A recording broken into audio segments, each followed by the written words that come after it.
Yeye ni kimbilio letu, anatulinda, anatupigania, anatutetea, yuko pamoja nasi. Anasema akata uta, yani ule uta ule anauvunja. Mtu anapiga risasi haitoki. Bwana Yesu asifiwe. Kwa nini? Mungu anaishikilia, anakuwa pamoja na wewe. Anasema hata kuacha, yuko pamoja na wewe, anakulinda. Yani pale kwenye usaliti, Mungu yuko pamoja na wewe.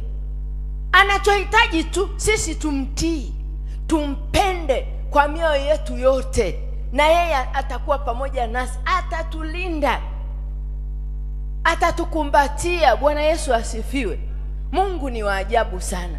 Yani mimi nampenda Mungu kweli kweli, kwa sababu hata pale unasema hata kwenye uvuli wa mauti, ile Zaburi ya 23, kwenye uvuli wa mauti wewe utapita,